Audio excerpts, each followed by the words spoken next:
Evening all, we're back in it. So they've refreshed, reset, and reskinned EVE Online. I mean EVE Frontier. So this is going to be a slightly longer video. Don't click off though, because I'm going to give you some brutal, honest opinions of Frontiers. I don't get this game. I'd like it, but there's so much in here that I really struggle with, and we're going to go through it in this video. But let's also look at this video as a bit of a tutorial. From start to finish, it represents pretty much me spawning, as you see here, getting this ship, going through the tutorial, getting the ship, and then getting out the system. So pretty much the end of this video is me jumping to the next system, which is where the game kind of begins. Think of it that you are a space tadpole in a big, well, a tiny little pond, trying to leap over into a bigger pond. That's pretty much what you are. So look, ooh, there you are, a tadpole. If you don't know what a tadpole is, then just Google it. And it's like, did you never do like biology at school? Or were you too busy drawing little, you know, penises and mustaches on the on everything in your textbook? Because I'll be honest, I did that as well. But anyway, so here we go. Weird starting point for this is you start kind of obviously with just this Wend. The Wend is the worst ship. But weirdly enough, it comes with stuff that's actually quite useful. So it's got afterburner, it's got the hull repairer, and it's got a miner. Nice and simple. Now, don't forget, the miner is also a weapon. That's a bit of foreshadowing of what's about to come. Because the first thing you do is you start in like a broken convoy. So you just loot everything, get some bits and bobs. Then basically go to a common asteroid, or I think they call it like a common, like a natural asteroid cluster, unremarkable asteroid, all of these sorts of things. They tend to have what is called a common ore asteroid. And that's what we're doing first, because that's really what you need to get started. My opinion of this cycle, because this is level like cycle 2, is nothing's changed. Everything feels the same. So I'm a bit confused as to what is new in this particular cycle, but hey, never mind, we'll go through it, because there's a few things like gates. There's a smaller gate thing. They obviously reworked the way ore works, so you have to think of processing ore now in 2 steps. So you start off going and getting, you know, uncommon ore, carbonaceous ore, and ferrous ore, or metal rich ore rather, and then what you do is you then you refine that into like a middle sort of type of ore, which is then you then turn into more complicated ores. We'll go through this, but it is something that I think is adding complexity, but it does, I don't know, it kind of works. I think it's all right. So you'll note there, keen observers, that there's another player there. There's another Wend who, again, this being Eve, took extreme dislike to me warping in and mining his asteroid. So what you're about to see is ultra giga PvP. Are you ready? This is real seat of, edge of the seat stuff now. So there he is, he's shooting me. How rude, I say. So basically I'm sat there and he's literally trying to mine me to death. So I'm like, okay, fine, let's do this. Let's dance, because in PvP, it's a bit like a naked knife fight. If you ever find yourself in a naked knife fight in the middle of the snow in winter at night, you know that it's going to be either you or him that walks away. There is no middle ground. One of you dies, one of you carries on. And that's how I was with this Wend, because I'm like, I've just spawned and you're attacking me. Are you insane? So as you can see, he's got me. Look at that. My hull is, I'm almost dead. Look at that. One more shot, I'm dead. He's got loads of hull left and he warps off. That's right. He warped off. He was winning and he warped off. I never understand this kind of game at times, because I'm like, dude, you had me. Like, I literally was about to explode into a million bits and be spread across this little asteroid belt like people pate. But no, you basically decided to run because this is Eve, and miners don't like to PvP. That's my kind of understanding of this game, because I understand, unfortunately, that there's a lot of mentality of, well, I've got this and I've done that and I don't want to lose this. Whereas it's like, well, who cares? It takes minutes to build up again. So what I kind of saw is he's got 10 carbon thingy bob. That's quite good. So I'm like, yeah, we'll have as much of that as we can carry. But I don't know. I did chuckle to myself as I sat here looting his spoils that he left behind. I'm like, dude, did you drop your cargo for me? Is this like an ultimate sign of respect? Is this space bushido that I do not understand? Either way, made me chuckle, made me smile. I just thought I'd leave him some stuff because I felt a bit bad at this point. Again, my morality started to mess with me, like right in my forehead. I started to feel bad. So what I did is I thought I'd chase him down and kill him, but I found that probably that's not the nicest thing to do. So anyway, fast forward, let's get going. So what we did there is we PvP'd and we looted, whatever.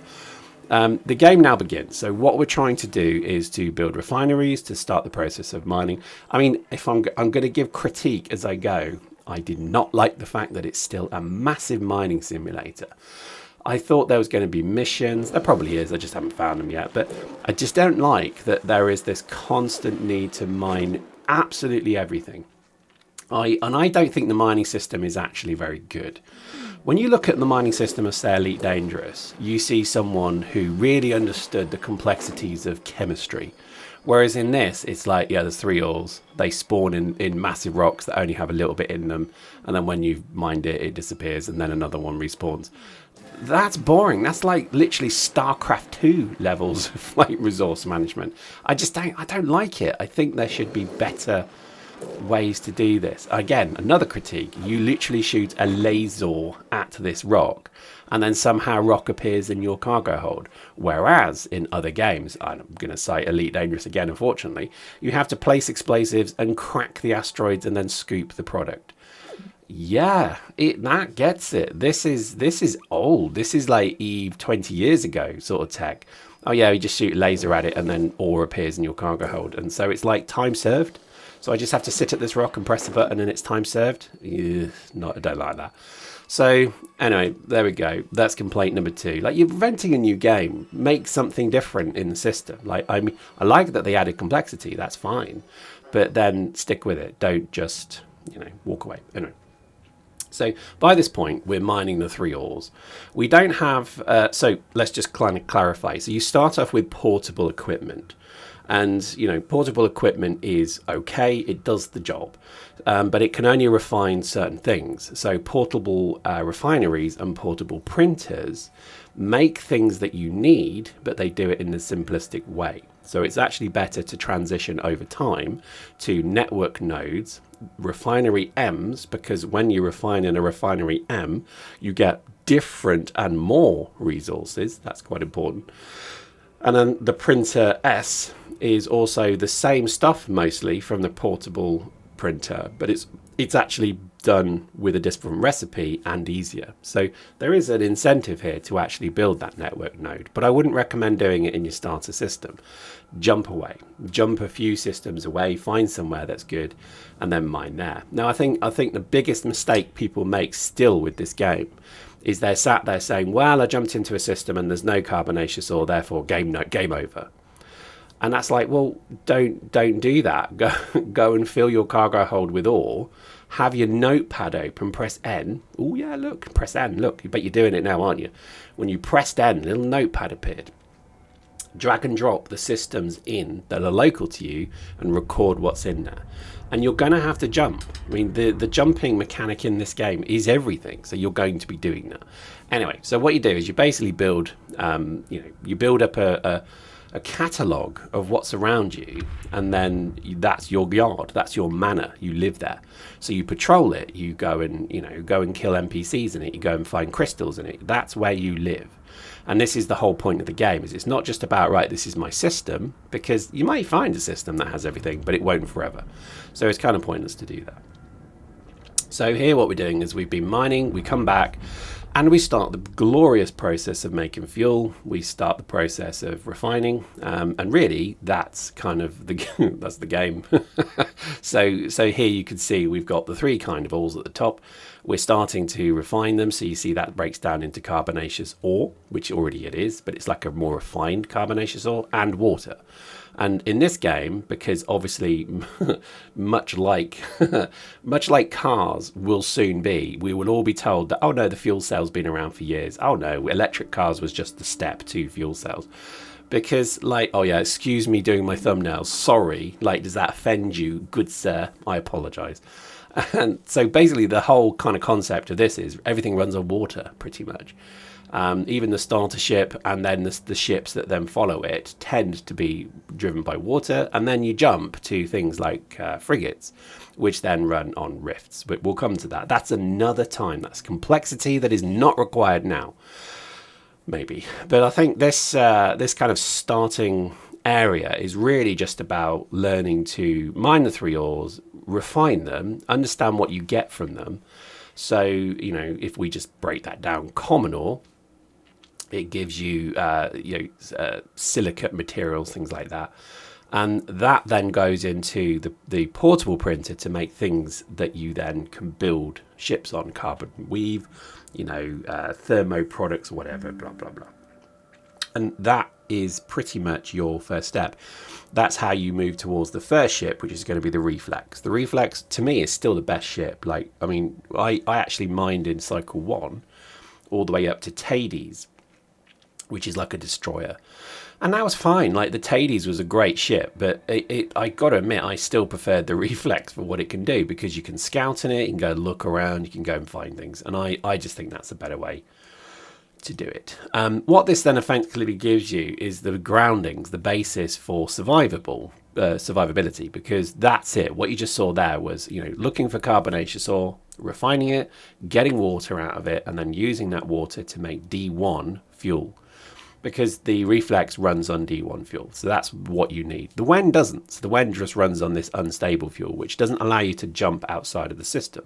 You have to actually build a jump drive. And that's, I think, called the Sojourn or Sobark. You'll see me build it in just a moment.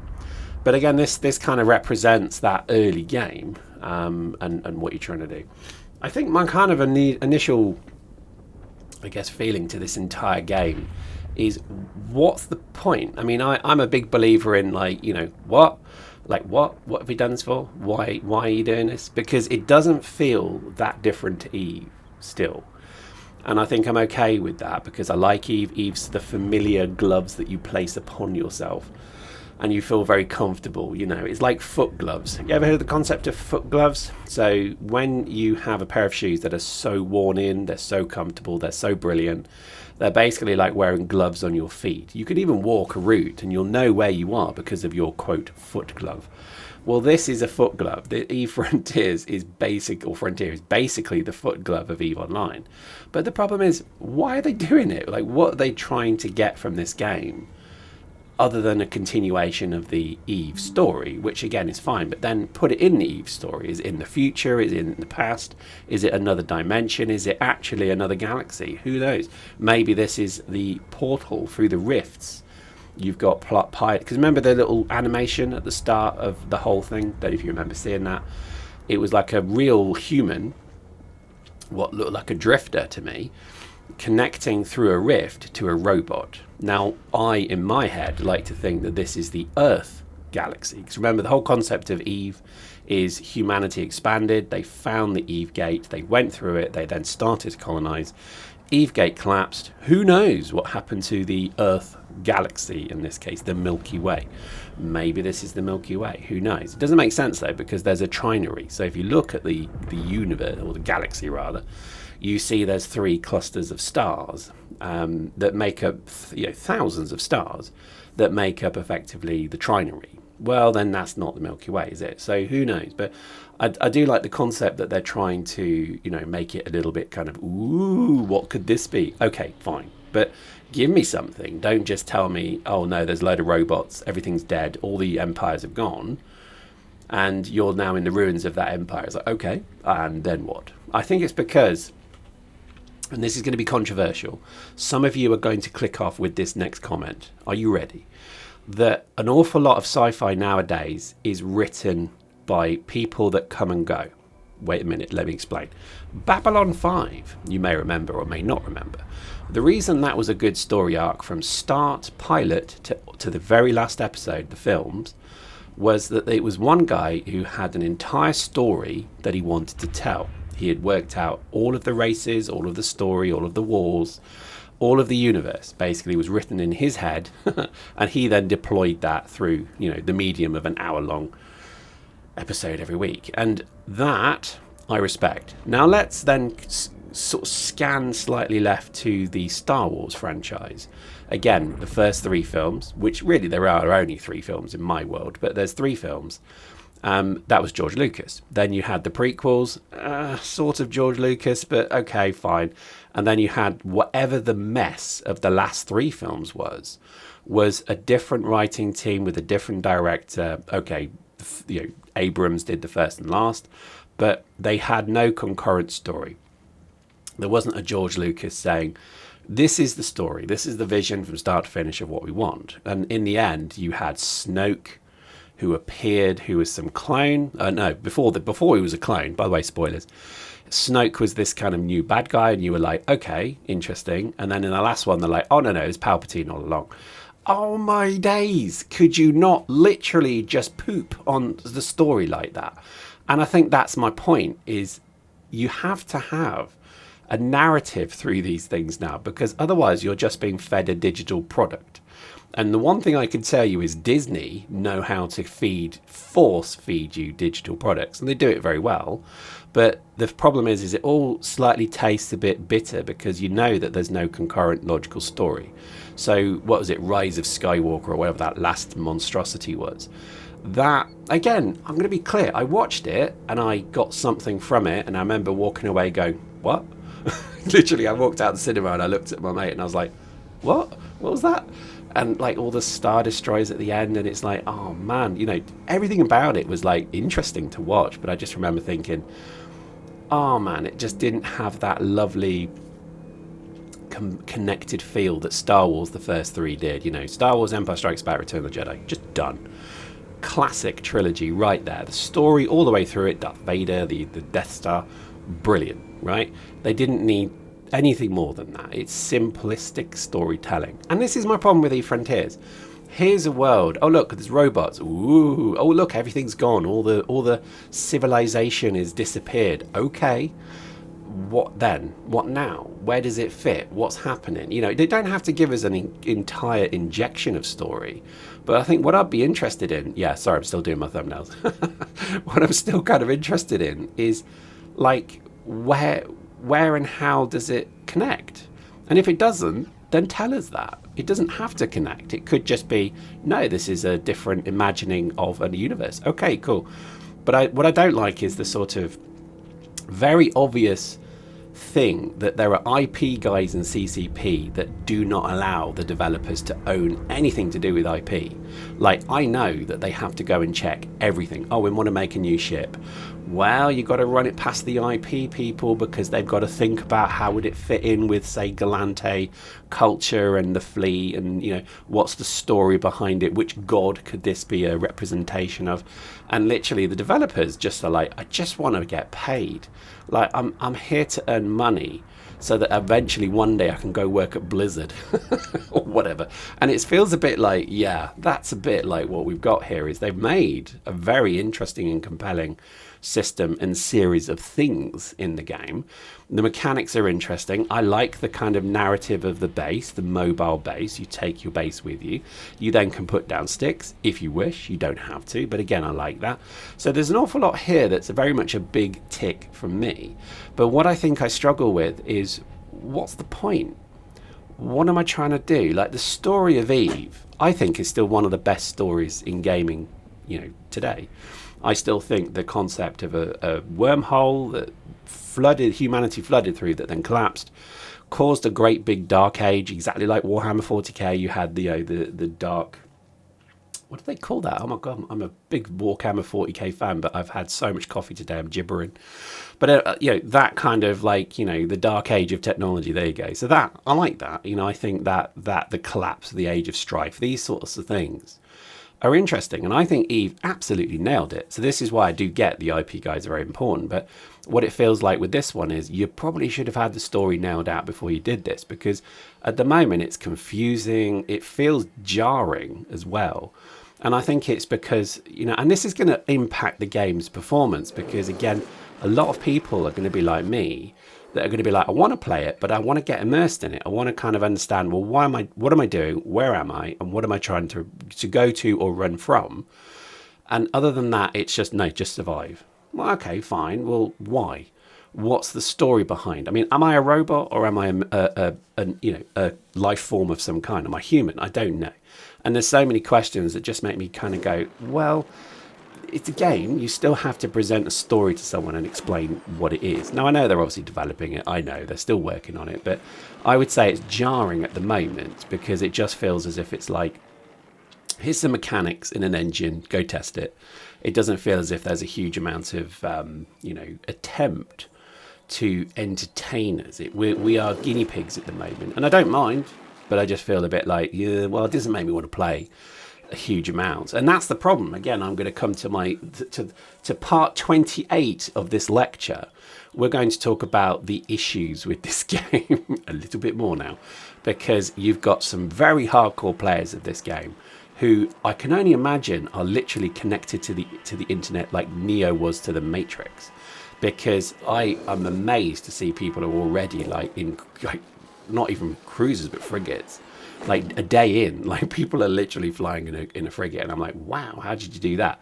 And then you realize they poop sock. That's what they do. And it's like, okay, fine. But the problem with that is it does feel a bit like, to someone like me who wants to play it as a game, not as a lifestyle, I think that again sort of winds me up a bit, because I think to myself, okay, you've gone and you've played it for like 18, 19 hours a day. Why? Like you're gonna hit the buffers so quickly that you're not going to play it then after 2 weeks. Maybe that's how it works. I don't know. I've never played games like that. I play some stuff to the point where I think to myself, right, ooh, whoa, steady on. But that's like 3 hours, 4 hours at most. I don't think I play that much for that long anymore. Just because I get to a point when I'm like, right, I'm tired now. I want to go have something to eat. I want to go and have a cup of tea. I want to go and have a wee. I want to go and, walk my dog. Stupid stuff. But it's like, you think to yourself, I couldn't imagine sitting and playing this game for 8 hours. It would drive me insane. That thing, like you're seeing it now where I'm like trying to build a ship and I'm like, oh man, I've got to go get more bloody common ore. So you fly away, you mine it, and then you fly back and you're like, oh man, I need even more. Like that little twinge of, oh, flipping heck, I need to keep doing this, just drives me insane. So I think that must be the difference. That's why I'm just not destined to be, quote, power player. But I think there's definitely something in this where I'm genuinely shocked at just how like OTT some players already are about what is effectively a tech demo. Like they're going hardcore on this, and I respect you ultimately for doing it because that's awesome. But I think part of me just thinks, whoa. Anyway, there we go. Right, let's talk a bit more about what I'm doing. So I'm actually now building all the various bits, like the reinforced, what are they called? Reinforced something, the thermal composites, the carbon weave. You need these 3 things basically to make the Reflex, which is the first ship.